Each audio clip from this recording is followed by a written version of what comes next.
Hai pemirsa, kembali lagi di Garis Waktu.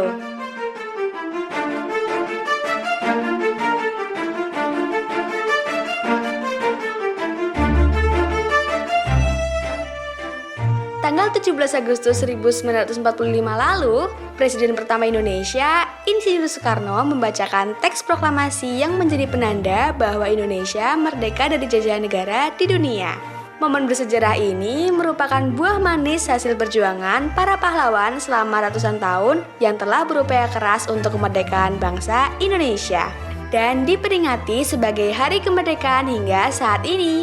Ternyata ada banyak fakta unik dan menarik yang mewarnai hari bersejarah dan mungkin belum kamu ketahui. Penasaran kan? Inilah fakta menarik pada Hari Kemerdekaan. Ayo kita simak.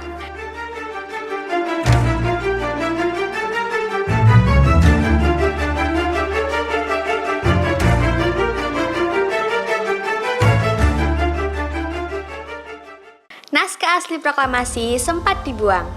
Naskah asli proklamasi kemerdekaan yang kita lihat saat ini merupakan hasil tulisan tangan Insinyur Soekarno tanpa adanya tanda tangan. Naskah ini sempat dibuang ke tempat sampah di rumah Laksamana Maeda setelah naskah tersebut diketik ulang oleh Sayuti Malik. Lalu naskah ini ditemukan oleh B.M. Diah, seorang wartawan asal Aceh.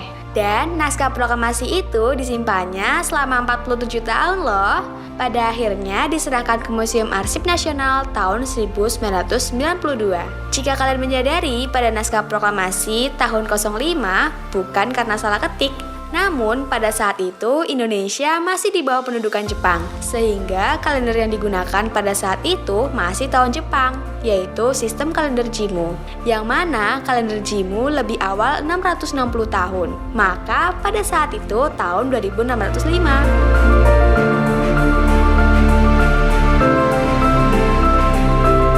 Kisah tentang foto-foto proklamasi. Foto-foto proklamasi kemerdekaan yang bertebaran di media sosial sekarang ini adalah hasil jepretan dari kakak beradik, yaitu Alex Mendur dan Frans Mendur. Mereka merupakan wartawan Java Bot yang sebenarnya tak mendapatkan tugas untuk mengambil foto proklamasi kemerdekaan.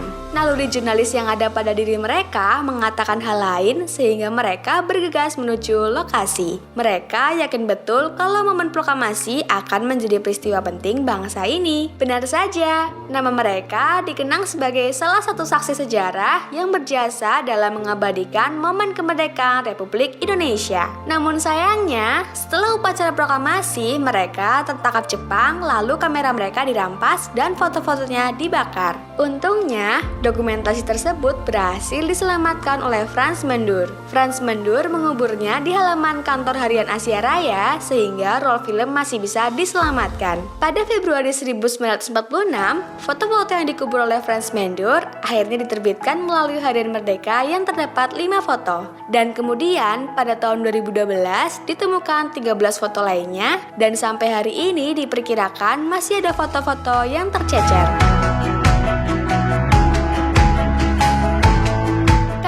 Merah putih yang dijahit oleh Ibu Fatmawati. Beliau mendapatkan kain merah putih yang dipakai saat proklamasi itu pada Oktober 1944.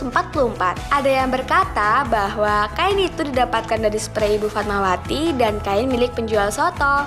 Namun pernyataan tersebut tidak benar. Dalam buku catatan kecil bersama Bung Karno, volume 1, terbit 1978, Fatmawati meluruskan dengan menceritakan saat kandungannya 9 bulan, datang seorang perwira Jepang membawa kain 2 blok, merah dan putih.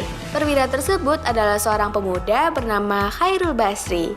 Kain yang diperoleh dari Hitoshi Shimizu, lalu dijahit oleh Fatmawati menggunakan mesin jahit tangan. Kain itu diperoleh dari sebuah gudang Jepang di daerah Pintu Air, Jakarta Pusat. Saya diminta oleh Shimizu untuk mengambil kain itu dan mengantarkannya kepada Ibu Fatmawati. Kenang Khairul.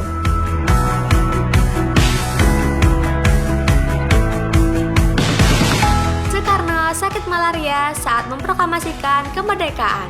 Pembacaan naskah proklamasi dilaksanakan di kediaman Soekarno. Pada hari itu bertepatan dengan bulan Ramadan. Akan tetapi Soekarno tidak berpuasa karena sakit akibat gejala malaria tertiana. Malam sebelum proklamasi, yaitu pada 16 Agustus saat pembahasan teks proklamasi, badannya sudah tak enak. suhu tubuhnya tinggi dan dinyatakan terkena gejala malaria.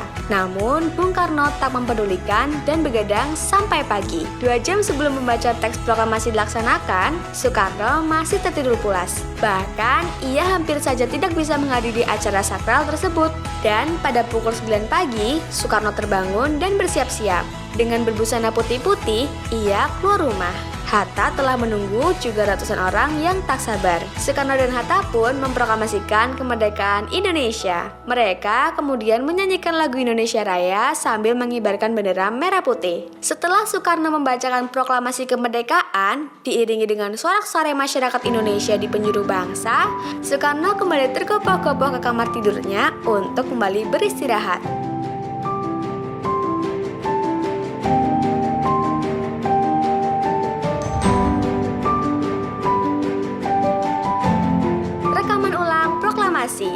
Rekaman proklamasi kemerdekaan yang kerap diputar di radio, televisi, atau media lainnya ternyata tidak direkam langsung pada saat proklamasi berlangsung.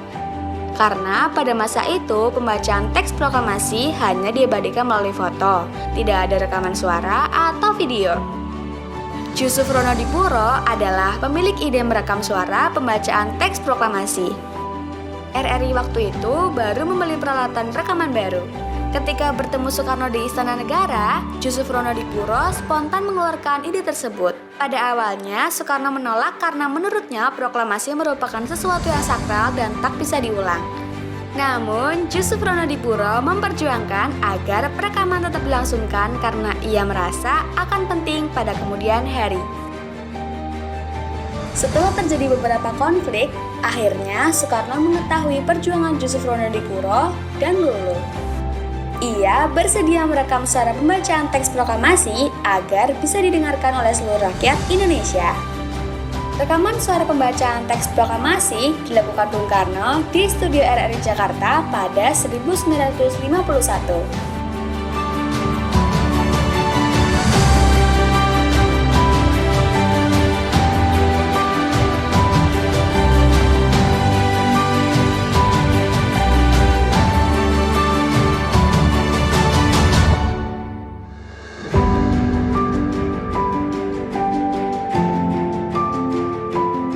Itu dia 5 fakta menarik pada hari kemerdekaan. Menuju hari kemerdekaan pada saat itu melalui banyak cobaan dan lika-liku yang rumit ya. Bersyukurlah kita sekarang karena sudah melewati masa-masa menuju kemerdekaan yang sulit. Adakah fakta menarik lain yang kamu ketahui? Sampai jumpa!